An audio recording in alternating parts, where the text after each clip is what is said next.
Imagine being 7 months pregnant, standing beside your millionaire husband at the most glamorous event of the year, feeling like you're finally living a fairy tale. Now imagine that fairy tale shattering in an instant when his mistress steps into the light, pointing a finger not at him, but at you. In front of hundreds of people, she spews venom, designed to break you. Everyone watches, expecting you to crumble. But they didn't count on one thing. They didn't count on the one man in the room more powerful than your husband, turning to the mistress and changing everything with a single, devastating question. This is the story of that night, and the woman who rose from the ashes. The dress was the color of a midnight sky, a heavy silk that whispered against Julia Merrick's skin with every careful movement. It had cost more than the car she'd driven in college, a fact Gregory had mentioned with a casual, proprietary air as he'd laid the box on their 4-poster bed. "Only the best for my wife," he'd said, his voice smooth as scotch, but his eyes held the cool, assessing glint of a man admiring a recent acquisition. At 7 months pregnant, Julia felt less like a goddess in couture and more like a carefully decorated vessel. The baby, a little girl she'd already named Sophie in the privacy of her own thoughts, was a constant, shifting presence beneath the expensive fabric. A gentle kick reminded her she wasn't alone in this gilded cage. She placed a hand over her swollen abdomen, a gesture that was both protective and grounding. Their penthouse apartment overlooked the sprawling, glittering expanse of downtown Chicago. From this height, the city looked like a carpet of diamonds thrown over black velvet. It was beautiful, sterile, and impossibly far away. Just like her life had become. Gregory Merrick, Greg to his world, was a man forged in the fires of ambition and old money. He hadn't just inherited his empire, he had doubled its worth through ruthless acquisitions and an almost predatory instinct for market shifts at his firm, Merrick Capital.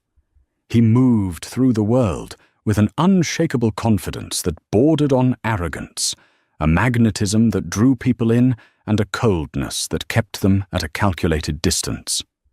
Julia had once been captivated by that magnetism. He'd pursued her with the same single-minded focus he applied to a corporate takeover, showering her with attention, making her feel like the sole object of his universe. She, a quiet art gallery curator, with a love for impressionist paintings and rainy afternoons, had been swept away. Now, 2 years into their marriage, the vibrant colors of their courtship had faded into muted, polite grays. The grand gestures remained, the lavish gifts, the surprise trips to places she'd only dreamed of, but they felt like payments, transactions to maintain the illusion of a perfect marriage. The intimacy had been replaced by a quiet, gnawing loneliness. "Are you ready, darling?" Greg's voice echoed from the marble foyer. He appeared in the bedroom doorway, a vision of tailored perfection in his tuxedo. His dark hair was impeccably styled, and his cufflinks, small platinum knots, glinted under the recessed lighting. He was, by any measure, a breathtakingly handsome man. But when he looked at her, his smile didn't quite reach his eyes. "Almost," she said, forcing a brightness into her tone that she didn't feel. "Just putting on my shoes." He walked over, his gaze sweeping over her. "The dress is perfect, elegant, understated." He paused, his eyes lingering on her baby bump. "It does a good job." The words hung in the air, heavy and sharp. "It does a good job." As if her pregnancy were an unsightly flaw to be cleverly concealed. The baby kicked again, harder this time, as if in protest. Julia bit the inside of her cheek. This was the Gregory she now knew, a man obsessed with image, with perfection. Her changing body was an unwelcome deviation from the flawless aesthetic he curated for his life. "I'll be right out," she murmured, turning away to hide the flicker of pain in her eyes. He didn't seem to notice. "Don't be long. The Merrick Foundation Gala waits for no one, not even the guest of honor's pregnant wife." He winked, but it was a gesture devoid of warmth, a mechanical twitch. Then he was gone. Alone again, Julia sat on the edge of the bed and looked at the woman in the full-length mirror. She saw the designer dress, the professionally styled hair, the diamond earrings that were a push present Greg had given her months early. She saw the perfect picture of a billionaire's wife. But beneath it all, she saw the fear. It had started as a faint whisper of suspicion months ago. Late-night meetings that left his clothes smelling faintly of a perfume that wasn't hers, a heady, musky scent, so different from her own light, floral one. The second phone that he kept locked, which he claimed was purely for sensitive international business. The way his eyes would sometimes glaze over when she spoke, as if he were listening to a conversation far away. She had tried to dismiss it as paranoia, the anxieties of pregnancy. She had tried to believe in the man she married, but the signs were becoming a deafening roar. Last week, she'd seen a credit card statement he'd left on his desk, a charge for a suite at the Elysian Hotel, a hotel they never stayed at. On a night, he was supposedly on a red-eye to London, and below it, a charge from a boutique called Siren's Call, a lingerie shop known for its daring, provocative pieces. The betrayal was a physical ache in her chest, sharp and cold. Yet she'd said nothing. What could she say? Accusing Gregory Merrick was like accusing the sun of being too bright. He would turn it back on her, his voice laced with disappointment, calling her hysterical, ungrateful, hormonal. He would make her feel small and foolish. The power imbalance was a chasm between them. He held all the cards, the money, the influence, the narrative. She was just a supporting character in his story, and he wouldn't tolerate her trying to rewrite the script. So she put on the brave face. She played the part. Tonight, at the Merrick Foundation's annual charity gala, the pinnacle of the city's social calendar, she would stand by his side and smile. She would be the perfect, adoring wife. She slipped on her low, sensible heels, took one last deep breath, and walked out to join her husband. As she stepped into the foyer, the scent of his cologne mingled with the cold, sterile air of their home. It smelled of power, of secrets, and of a promise on the verge of breaking. The Starlight Ballroom at the Drake Hotel was a masterpiece of old-world opulence. Crystal chandeliers, each the size of a small car, dripped light onto a sea of Chicago's elite. The air hummed with the sound of clinking champagne flutes, discreet laughter, and the lush melodies of a string quartet tucked into a gilded alcove. The scent of 1,000 different perfumes mingled with the aroma of expensive food, creating a heady, almost suffocating atmosphere. Gregory navigated the room with the ease of a king in his court. His hand rested on the small of Julia's back, a gesture that looked possessive and proud to outsiders. But to her, it felt like a brand, a claim. He steered her from one cluster of power players to another, bankers, politicians, real estate tycoons.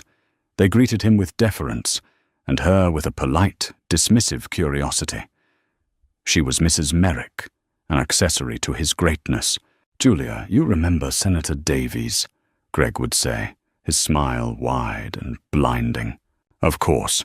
A pleasure to see you again, Senator," Julia would reply, her own smile feeling like a mask she'd glued to her face. They would ask about the baby with feigned enthusiasm. "A new heir for the Merrick dynasty," one portly real estate mogul boomed, clapping Gregory on the shoulder. Gregory accepted the compliment with a magnanimous nod, as if he'd single-handedly orchestrated a miracle. No one asked Julia how she was feeling. They only saw the bump, the symbol of Gregory's legacy continuing. An hour into the charade, Julia felt a wave of exhaustion. The baby was pressing against her bladder, and her ankles were beginning to swell. "Greg," she whispered, "I need to sit for a moment." He glanced at her, a flicker of annoyance crossing his features before it was smoothed away. "Of course, darling. There's our table. Go ahead. I need to have a word with Edward Pierce."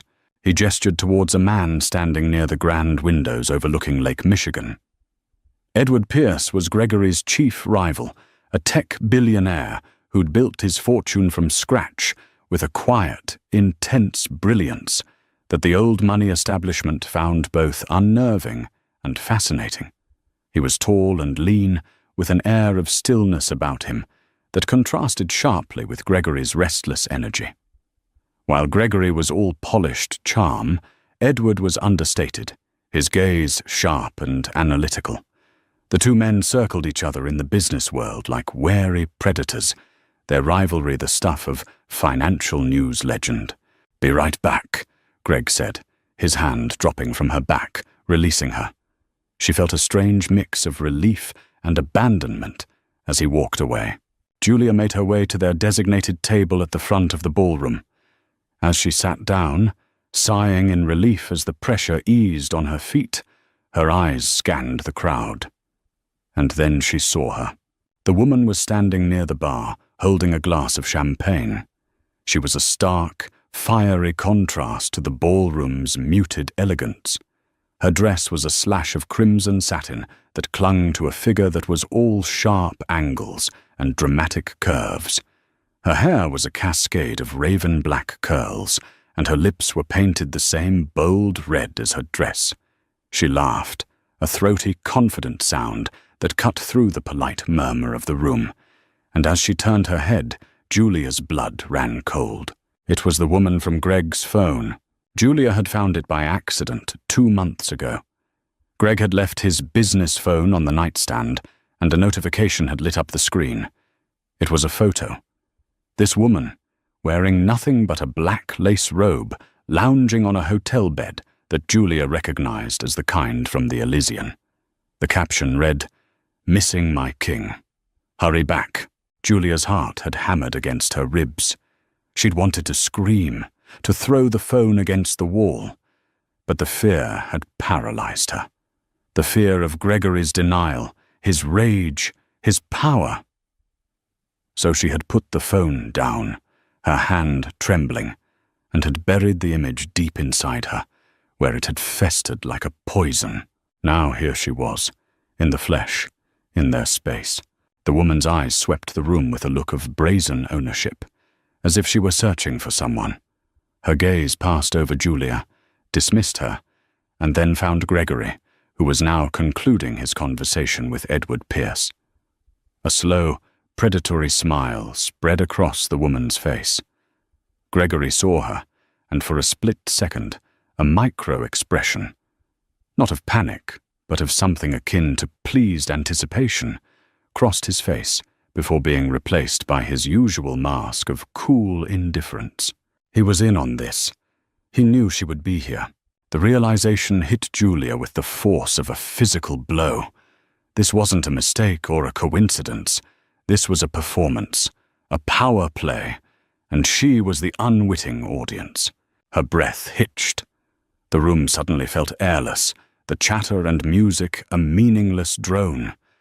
She watched as the woman in red began to move, gliding through the crowd with a sinuous, deliberate grace. She wasn't heading for Gregory.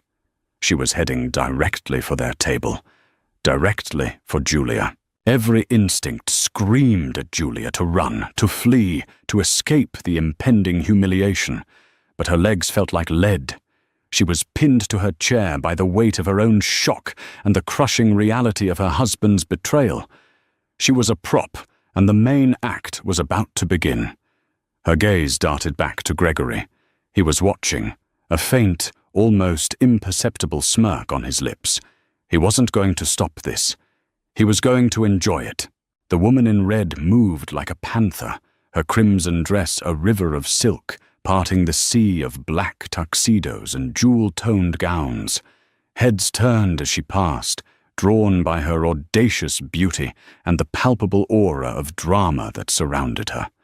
She stopped directly in front of Julia's table, her shadow falling over the pristine white tablecloth. Up close, she was even more striking. Her eyes were a dark, knowing brown, expertly lined to look sharp and feline. The musky, expensive perfume that Julia had smelled on Greg's shirts enveloped her. It was the scent of her own private nightmare made real. "Julia Merrick," the woman said. Her voice was low and smoky, but it carried an edge of steel. She didn't offer a greeting. She stated the name like an accusation. Julia's mouth was dry. She could feel the eyes of the surrounding tables turning towards them, conversations faltering as people sensed the brewing storm. She swallowed, trying to find her voice. "I'm sorry. Have we met?" The woman let out a short, dismissive laugh. "Oh, honey, we haven't met, but we have so much in common. Or should I say, someone in common." She leaned forward, placing her perfectly manicured hands on the table. Her red nails looked like drops of blood against the white linen. "My name is Natalie Bishop, a name Greg knows very well." The name, Natalie Bishop, was a gut punch. It was a name she didn't know, but the confidence with which it was delivered told her everything. The polite fiction she had been clinging to, the fragile hope that she was wrong, evaporated. "I don't know what you're talking about," Julia managed, her voice a weak tremor. She looked past Natalie, searching desperately for Gregory. He was standing about 20 feet away, ostensibly in conversation with a city alderman, but his body was angled towards them. He was watching. He was letting this happen. "Don't you?" Natalie's voice dripped with condescending pity. "Poor, naive Julia. Tucked away in your ivory tower, playing the perfect little wife. Did you really think a man like Gregory would be satisfied with this?" She gestured vaguely at Julia, her eyes flicking dismissively over Julia's pregnant form. The insult was so blatant, so cruel, that a wave of heat washed over Julia's face. The humiliation was a physical entity, crawling up her neck. "You see," Natalie continued, her voice rising just enough to draw in more listeners, "a man like Gregory needs fire, passion, a woman who challenges him, who excites him. Not a complacent incubator. The word was a poisoned dart, and it found its mark deep in Julia's heart. She instinctively wrapped her arms around her belly, a shield for her and her unborn child against the venom being sprayed at them. "You need to leave," Julia said, her voice shaking, but gaining a sliver of strength from a surge of protective maternal rage. Natalie ignored her, her performance escalating. "He comes to me when he's tired of the quiet domesticity. He comes to me for life, for excitement. He tells me everything. He tells me how he's bored, how he feels trapped, how this whole perfect family image is just for the board of directors." Every word was a calculated strike, designed to dismantle Julia's world piece by piece in the most public way imaginable. The murmuring in the ballroom had ceased. A thick, expectant silence had fallen. The string quartet had faltered into silence. Everyone was watching the spectacle.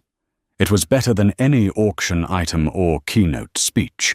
"And this," Natalie said, her voice softening into a tone of mock sympathy as she looked directly at Julia's stomach, "was the final nail in the coffin. A ball and chain he never really wanted. He told me. He said it was an accident, a mistake." A tear finally escaped Julia's eye, tracing a hot path down her cold cheek. The lie was the cruelest cut of all. She remembered the night Sophie was conceived. Gregory had been tender, whispering promises of their future, of the family they would build. Had it all been a lie? Had he been thinking of this woman even then? "So I want you to know," Natalie said, reaching the crescendo of her speech, her voice ringing with triumph. "When he leaves your bed and comes to mine, when he's holding me, he's escaping you. You may have his name, you may be carrying his child, but you will never, ever have his heart. That belongs to me." She stood back, a smug, victorious smile on her face, soaking in her moment. She had done it. She had publicly shamed the wife, staked her claim, and asserted her dominance. In her mind, the battle was won. Julia felt hollowed out, a fragile shell. The eyes of 100 strangers were on her, a mixture of pity, morbid curiosity, and contempt. She felt stripped bare, her deepest pain laid out for public consumption. She looked again at Gregory. He was no longer smirking. He was watching with a look of cool, detached appraisal, as if observing a fascinating but predictable chemical reaction. He was about to walk over, she knew, to play the part of the shocked husband, to benevolently end the scene he had secretly orchestrated. But before he could take a step, another figure moved. Edward Pierce, who had been standing silently by the windows, detached from the drama, began to walk not towards Julia, but towards Natalie. He moved with a quiet, unhurried purpose that commanded attention. The crowd, sensing a new player entering the stage, held its collective breath. Edward Pierce moved through the silent ballroom with an economy of motion that was riveting. He didn't rush, he didn't swagger. He simply walked, and the space seemed to rearrange itself around him. He bypassed Julia's table, his gaze fixed solely on Natalie Bishop, who was still basking in the afterglow of her public detonation.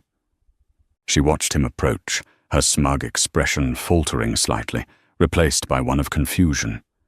She had expected Gregory, or perhaps security.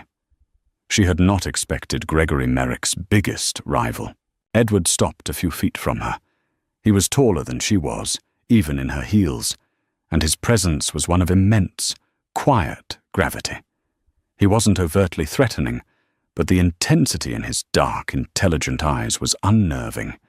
He didn't look at her with lust or anger or even pity. He looked at her with a calm, penetrating clarity, as if he were solving a complex equation. The entire room was rapt. Gregory, who had been about to step in and manage the scene, froze mid-stride, a look of profound irritation flashing across his face. This was not part of his script. Edward Pierce's intervention was an unwelcome improvisation. For a long moment, Edward said nothing. He simply held Natalie's gaze, letting the silence stretch until it was taut and uncomfortable. He let her bravado dissipate, let the weight of 100 pairs of eyes press down on her. Her triumphant posture began to sag, the first cracks appearing in her crimson armor. When he finally spoke, his voice was low, calm, and carried easily through the silent room. It was not a shout. It was a precise, surgical instrument. He didn't ask about her motives. He didn't call her names or moralize.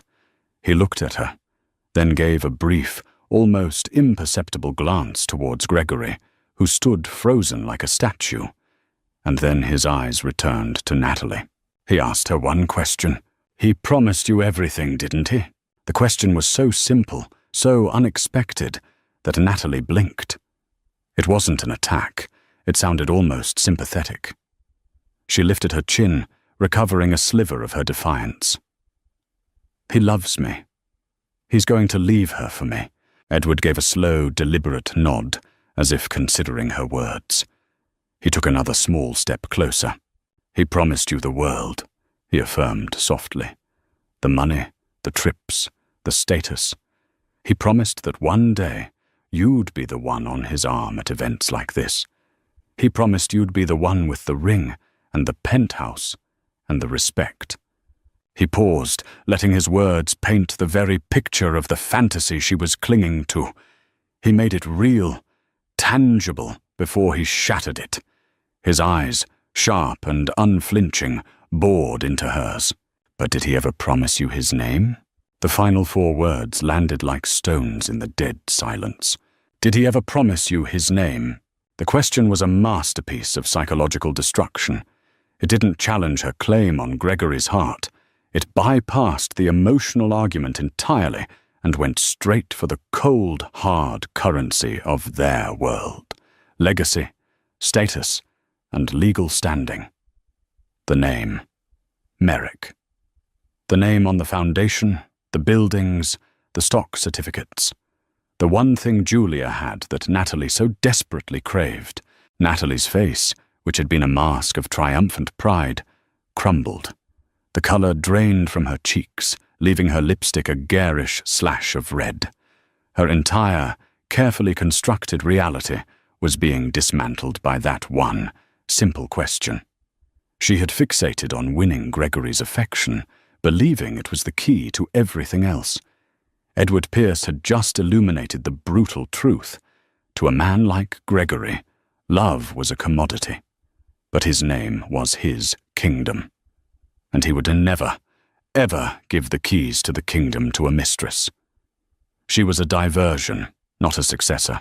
Her eyes darted to Gregory, a desperate, pleading look on her face. She was looking for reassurance, for him to deny it, to rush to her side and prove this man wrong. But Gregory's face was a mask of cold fury. His anger wasn't directed at Natalie or even at Julia. It was directed at Edward, the man who had stolen his stage, commandeered his drama, and exposed the unwritten rules of his cruel game. In that moment, by not defending Natalie, Gregory gave her the answer she dreaded. He remained silent, and his silence was a confession, the illusion shattered. Natalie was not his queen in waiting. She was a pawn, a beautifully dressed, fiery pawn in a game designed to entertain and control, but a pawn nonetheless. And she had just been sacrificed. The humiliation she had tried to inflict on Julia boomeranged back with crushing force. She was the fool. She was the one who had been played. The whole ballroom could see it now. They weren't looking at a triumphant victor. They were looking at a discarded toy. Her bravado vanished, replaced by a raw, naked vulnerability. Her shoulders slumped. Her eyes, moments ago flashing with fire, were now swimming with tears of shame and fury. Without another word, she turned and fled, her crimson dress a blur as she pushed her way through the stunned crowd and out of the ballroom, leaving a wake of shattered drama behind her. The moment Natalie fled, a collective exhale seemed to ripple through the starlight ballroom. The spell was broken. A low murmur erupted as guests turned to each other, whispering, dissecting the raw, theatrical display they had just witnessed. The string quartet, after a moment of uncertain hesitation, cautiously began to play again, the soft notes a flimsy bandage over a gaping wound. Julia was still sitting, her hands clasped over her belly, her body trembling with a mixture of shock, relief, and a profound, bone-deep sorrow. She watched Natalie's retreat not with triumph, but with a strange, hollow ache. She had been the target, but they were both victims of Gregory's cruel theatre. Her gaze shifted to Gregory. The mask was gone. His face was thunderous, his jaw tight with a barely controlled rage. His eyes, like chips of ice, were locked on Edward Pierce. The public humiliation of his wife was a trifle. The public usurpation of his power was an unforgivable offense. He took a step towards Edward, his whole body radiating menace, but Edward didn't flinch. He simply met Gregory's glare with that same unnerving calm, gave a slight, almost imperceptible shake of his head, and then turned his attention away. His part in the drama was over. He had recalibrated the power dynamic, and now he was stepping back. His gaze fell on Julia. For the first time, he truly looked at her, and in his eyes she saw none of the pity or morbid curiosity of the crowd. She saw a quiet acknowledgement of her pain, and something else. Respect. Gregory, seeing he had lost the moment and wanting to regain control, finally strode towards Julia's table. His movements were clipped and angry. He would now perform the role of the concerned husband, a role made farcical by his earlier inaction. "Julia," he began, his voice a low, urgent hiss meant only for her. "This is mortifying. I have no idea who that woman was. She's clearly unstable, some delusional stalker." Julia looked up at him. The tears had dried on her cheeks, and in their place was a cold, startling clarity. The fog of denial she had lived in for so long had been violently blown away. She saw him. Not the charming man she had married, not the powerful tycoon, but a hollow man, a puppeteer who had lost control of his strings. "Don't," she said, her voice quiet but firm, cutting through his lie. "Just don't, Greg." His eyes narrowed. "What are you talking about? We need to present a united front. We will have security escort her from the premises, if she hasn't already left, and release a statement about harassment. This can be managed." Managed. The word was so clinical, so Gregory. Her life, her heart, her humiliation. It was all just a PR problem to be managed. In that instant, something inside her shifted. It wasn't a loud crack, but a quiet, seismic realignment. The fear that had held her captive for so long didn't vanish, but it was overshadowed by a new, steely resolve. She would not be managed. She would not play her part in his damage control. She pushed her chair back, her movements slow and deliberate. Using the table for support, she rose to her feet. She was unsteady, but she was standing. "I'm leaving," she said, not looking at him, but looking out at the glittering, indifferent city beyond the windows. "Don't be ridiculous," Greg snapped, his voice low and furious. "You're not going anywhere. We are the hosts of this gala. You will sit down, you will smile, and we will get through this. Do you understand me?" It was a command, not a request, the same tone he used with his underlings. Julia finally turned her head and looked him directly in the eye. "No," she said. The single word was not defiant or hysterical. It was a simple statement of fact, a boundary drawn in granite. Before Gregory could react, before his fury could erupt, a quiet presence was at her side. Edward Pierce had moved from his position by the window. He didn't touch her, but stood close enough to offer silent support. He addressed Gregory, but his words felt intended for Julia. "Your wife looks unwell. I'm sure everyone would understand if she needed to retire for the evening." He then looked at Julia. "My driver is waiting downstairs. He can take you wherever you need to go. No questions asked." The offer was a lifeline. It was a way out that didn't involve creating another scene, a quiet, dignified exit. Gregory's face contorted with rage. "Stay out of this, Pierce. This is a private family matter." "It stopped being private when it became the evening's entertainment," Edward replied coolly, his gaze never leaving Julia.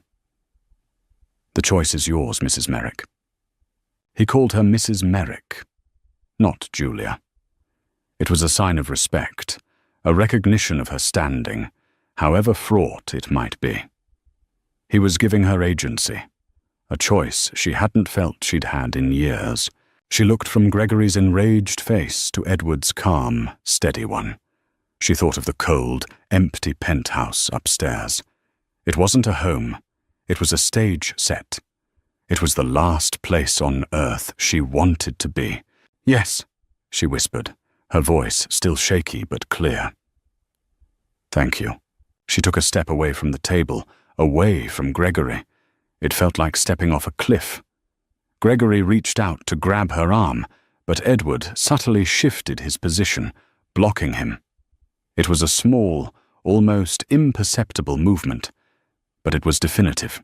Without looking back, Julia walked away from the table, from her husband, from the life that had almost broken her.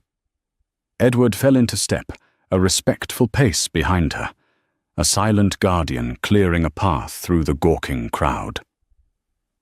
As she walked through the grand doors of the Starlight Ballroom and into the hushed corridor beyond, she didn't feel like a victim fleeing a disaster. She felt the first, terrifying, exhilarating tremor of freedom. Chapter 6. A different kind of strength. The ride in Edward Pierce's car was a silent cocoon. The vehicle, a sleek, dark sedan, was so quiet it felt like moving through water. The city lights slid past the tinted windows, blurred streaks of gold and white. Julia stared at them, unseeing. She didn't know where she was going, only what she was leaving behind. Edward had instructed his driver, a discreet man named Arthur, to simply drive. He had gotten in the front passenger seat, leaving the entire cavernous back seat to her. It was another gesture of respect, giving her space when she needed it most. After 10 minutes of silence, he spoke, his voice calm and even, not turning to look at her.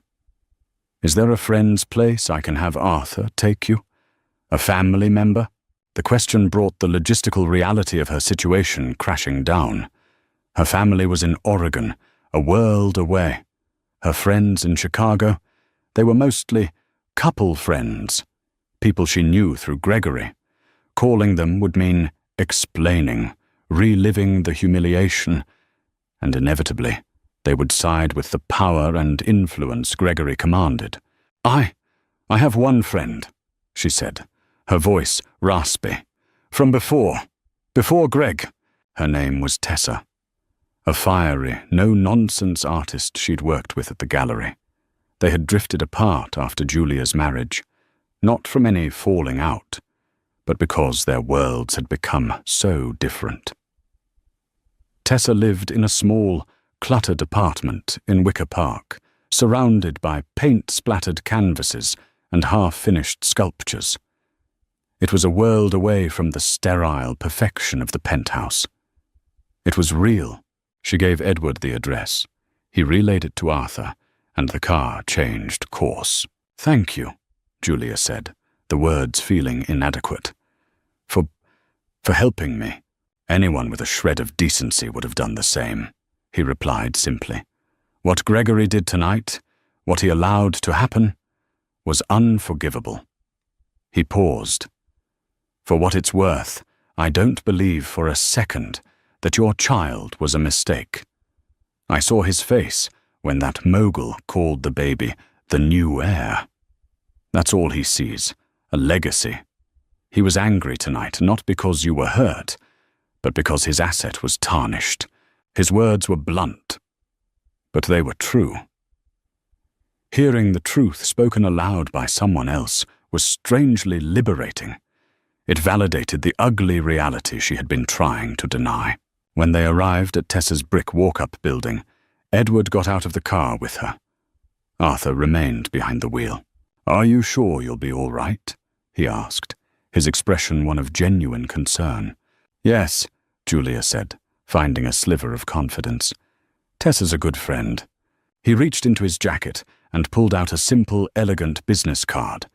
It held only his name, a phone number, and an email address. "If you need anything, a lawyer, a financial advisor, anything at all, call this number. It's my personal line. Gregory will try to crush you with his resources. You need to be prepared to fight back with your own." She took the card, her fingers closing around the thick, expensive paper. It felt like a weapon. "Why are you doing this?" she asked, genuinely curious. "You and Gregory are rivals. A flicker of something, a memory, a hint of old anger crossed his face. Let's just say I have my own reasons for disliking how Gregory Merrick conducts his business and his life." He gave her a small, reassuring nod. "Get some rest, Mrs. Merrick." He used her formal name again, and she realized it was his way of reminding her of her own power, her legal standing in the battle to come. He got back in the car, and it pulled away silently into the night. Tessa opened the door on the second knock, her face a mixture of shock and confusion. She was wearing paint-stained overalls, and her fiery red hair was piled messily on top of her head. When she saw Julia, in her ruined silk gown, her face pale and tear-streaked, her expression softened immediately into one of pure concern. "Jules, oh my God, what happened? Come in, come in." Inside, the apartment smelled of turpentine and coffee. Canvases leaned against every wall. It was chaotic, vibrant, and alive. It was home. The moment the door closed behind her, Julia's carefully held composure shattered, and she collapsed into Tessa's arms, sobbing. Over the next few hours, fueled by chamomile tea and mismatched mugs, the whole story tumbled out. The suspicions, the loneliness, the gala, the woman in red, Gregory's cruelty, and Edward Pierce's strange, quiet intervention. Tessa listened without interruption, her expression growing harder and more furious with every word. "That absolute bastard!" Tessa snarled when Julia finished, pacing the small living room like a caged tiger. "That narcissistic, manipulative monster! An incubator! I swear to God, Jules, I will personally go slash the tires on his precious Bentley." Julia managed a weak, watery smile. "Please don't. He'd probably sue the paint off your walls." "Let him try," Tessa said, her fierce loyalty a balm on Julia's wounded spirit. "You're staying here, for as long as you need. We'll figure this out." The next few days were a blur of exhaustion and processing. Julia slept on Tessa's lumpy but comfortable sofa bed, waking up to the smell of coffee instead of the oppressive silence of the penthouse. She traded her designer clothes for Tessa's old, soft sweatpants. She started to feel like herself again, or at least a version of herself she had forgotten existed. The psychological conflict raged within her. Part of her was terrified. Gregory had started calling, his initial voicemails feigning concern, which then morphed into angry demands, and finally into cold, threatening promises of what would happen if she didn't come to her senses. He texted her articles about parental rights, subtle threats about her fitness as a mother. He was trying to intimidate her, to leverage her pregnancy against her. But another part of her was solidifying. The maternal instinct that had made her shield her belly from Natalie's words was now fueling a different kind of strength. This wasn't just about her anymore. It was about Sophie. She would not raise her daughter in that cold, loveless house. She would not let her child be seen as a mere asset or a legacy. On the third day, she took out Edward Pierce's card. Her hand trembled as she dialed the number. A part of her still felt like the meek, controlled wife, undeserving of such a powerful ally. But she pushed the feeling down. She wasn't that woman anymore. The phone was answered on the second ring. "Pierce." His voice was crisp and immediate. "Mr. Pierce, it's Julia Merrick." "Julia," he said, his voice softening slightly. "I was hoping you'd call. How are you?" "I'm ready to fight," she said, the words tasting new and powerful in her mouth. "You mentioned a lawyer. I have the best matrimonial lawyer in the state on standby," he replied without hesitation. "Her name is Meredith Shaw. She specializes in high-conflict, high-asset divorces. She's tough, she's discreet, and she fears no one, least of all Gregory Merrick. I'll have her contact you within the hour." A wave of relief, so profound it made her dizzy, washed over Julia. For the first time, she felt like she wasn't just reacting. She was taking action. She was building her own army. The gilded cage was behind her, and ahead was a battle she was finally ready to wage. Meredith Shaw was exactly as Edward Pierce had described her. She was a woman in her 50s, with sharp, intelligent eyes, a no-nonsense demeanor, and a mind like a steel trap. She met Julia and Tessa at a discreet coffee shop far from the downtown core, dressed in a power suit that seemed to radiate competence. She listened to Julia's story, her expression unreadable, occasionally making notes on a legal pad. When Julia finished, Meredith closed her pen with a decisive click. "Classic narcissistic playbook," she stated, her voice devoid of sentiment. "Public image is paramount.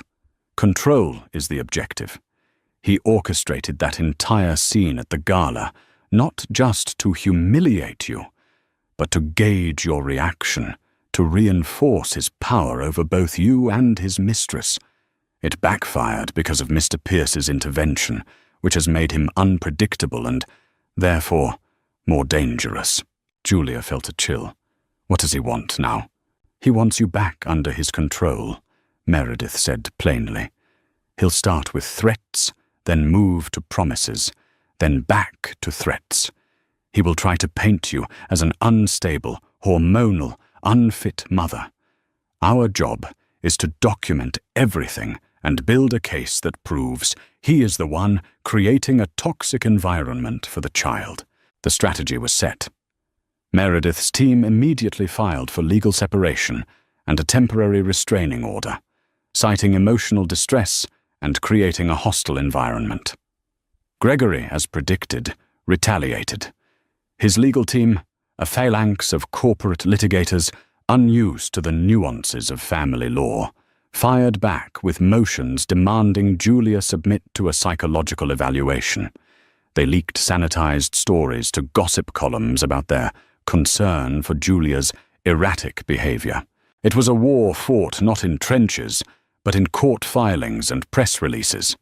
Gregory was leveraging his immense wealth to drown her in legal paperwork, hoping to exhaust and intimidate her into submission. But he hadn't counted on two things: Julia's newfound resolve and Edward Pierce's quiet, formidable backing. Every time Gregory's lawyers filed a motion, Meredith Shaw had a counter-motion ready within hours. The resources were evenly matched. The turning point, however, came from an unexpected source. Natalie Bishop. After her public humiliation, Natalie had vanished. Gregory had cut her off completely, treating her as collateral damage. She was locked out of the hotel suite he'd paid for. Her calls went unanswered, and the lavish allowance that had funded her lifestyle was gone. She had been discarded with the same cold efficiency he applied to a failed business venture. The love she thought she'd had, the future she'd been promised, it had all been a lie. Her fury, once directed at Julia, now had a new, singular target: Gregory Merrick. It was Tessa, with her artist world connections, who found her. Natalie was staying with a cousin in a cramped apartment in Cicero, a stark contrast to the luxury she was accustomed to.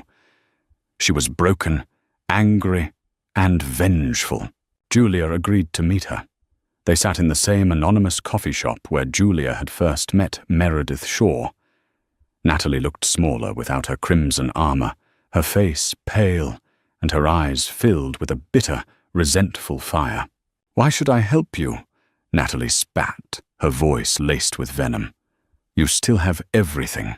"I have nothing, Natalie," Julia said, her voice gentle but firm.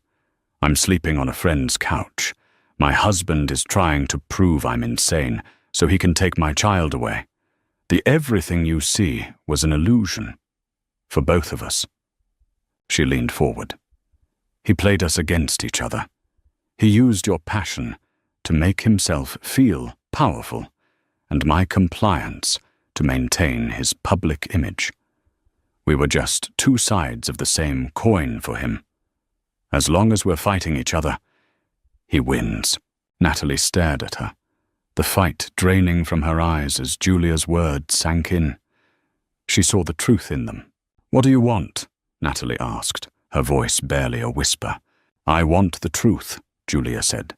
"Meredith, my lawyer, thinks he's hiding assets, moving money around to devalue his worth for the divorce settlement. You were with him all the time. You saw his business phone. You heard his conversations. Did you ever see anything? Hear anything? A slow, dangerous smile touched Natalie's lips for the first time. It was the smile of a woman with nothing left to lose. Hiding assets is the least of it, she said. He's not just a bastard in his personal life. He's a crook. Natalie became their secret weapon. She provided Meredith Shaw with a treasure trove of information. Names, dates, offshore account numbers she'd glimpsed on his laptop. Details of a shell corporation he'd set up to launder money from a shady real estate deal. A deal he'd cut Edward Pierce out of years ago, which explained Edward's personal animosity. Natalie's memory for detail, once focused on romantic fantasies, was now a precision instrument of revenge. Armed with this information, Meredith Shaw changed tactics. She filed a motion to compel discovery, not just on his personal finances, but on the finances of his primary holding company, Merrick Capital. She subpoenaed records related to the shell corporation Natalie had named. Gregory's legal team panicked. This wasn't a messy divorce anymore. It was on the verge of becoming a federal investigation. They tried to quash the subpoenas, claiming they were irrelevant to the divorce proceedings. But Meredith argued masterfully that any fraudulent activity directly impacted the marital estate and thus was entirely relevant. The judge, a stern woman with no patience for the games of the rich, agreed. The empire began to collapse. The threat of a full-blown financial audit and the potential for criminal charges was a cannonball to the bow of Gregory's carefully constructed ship. The board of directors at Merrick Capital, catching wind of the potential scandal, called an emergency meeting. The pristine image of the firm was cracking, and the stock price began to dip. The power dynamic had not just flipped, it had been completely inverted. Gregory, the master of control, was losing it on all fronts. He was no longer the predator. He was the prey. Faced with financial ruin and the very real possibility of prison, Gregory Merrick capitulated. The fight went out of him, replaced by the desperate pragmatism of a cornered animal. His lawyers called Meredith Shaw with an offer of surrender. The settlement was beyond anything Julia could have imagined. It wasn't just a generous divorce package, it was hush money. He signed over the deed to a beautiful brownstone in Lincoln Park that Julia had always secretly admired, a place with a garden for Sophie to play in.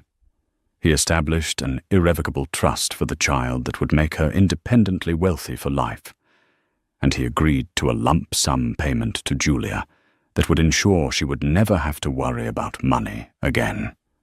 In return, the motion to compel discovery on his business dealings would be withdrawn. The evidence Natalie had provided would remain sealed. Julia agreed. Her goal was never to destroy him, only to secure her freedom and her daughter's future. She wanted to build a life, not tear one down. She met him one last time in the sterile conference room of Meredith's law office to sign the final papers. He looked diminished. The arrogant confidence was gone, replaced by a weary, hollowed-out resentment. He had lost weight, and there were dark circles under his eyes. "You've won, Julia," he said, his voice flat as he scribbled his name on the documents. "I hope you're happy." Julia looked at him, not with hatred or triumph, but with a distant, detached pity. This was never about winning, Greg. It was about escaping. I'm happy because I'm free. I'm happy because my daughter will be raised in a home filled with love, not transactions. He flinched at the word transactions, a sign that, perhaps, a sliver of her words had gotten through his armor. He didn't say anything else. He signed the last page, stood up, and left the room without a backward glance. The door closed on that chapter of her life forever. Redemption came in strange forms. Natalie Bishop, using a portion of the consulting fee Meredith had arranged for her, left Chicago. She sent Julia a short, unsigned postcard from Arizona a few months later. It just said, "Thank you." I'm painting again. Julia smiled. Perhaps Natalie had found her own kind of freedom, away from the world of men like Gregory. Edward Pierce remained a quiet, steadfast presence in the background. He never once overstepped, never once made a romantic overture. He sent a ridiculously extravagant baby gift when Sophie was born, a first edition of Goodnight Moon, with a simple card that read, "To New Beginnings." He became a friend, an ally, someone Julia could call for advice or just to talk.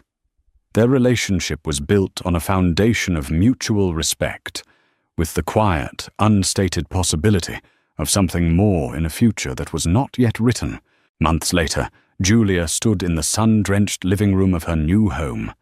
The walls were painted a warm, buttery yellow, and the air smelled of lemon polish and fresh flowers. 7-month-old Sophie was sleeping peacefully in her bassinet, her tiny chest rising and falling in a steady rhythm. Outside, the sounds of a vibrant neighborhood replaced the sterile silence of the penthouse. She walked over to the window and looked out at the tree-lined street. She was no longer Mrs. Gregory Merrick, the billionaire's wife. She was Julia Merrick, a mother, a homeowner, a woman who had faced down her own personal Goliath and had walked away whole. She had been publicly shamed, betrayed, and underestimated. They had expected her to crumble. But they didn't know the strength of a woman fighting for her child. They didn't know that from the ashes of a gilded cage, she could build a fortress of her own. She was not a victim. She was a survivor. And as she watched her daughter sleep, her heart filled with a quiet, fierce, and profound joy. Her future was a blank canvas, and for the first time in a very long time, she was the one holding the brush. And so, Julia's story comes to a close, not with a dramatic revenge, but with the quiet, powerful victory of a life rebuilt on her own terms.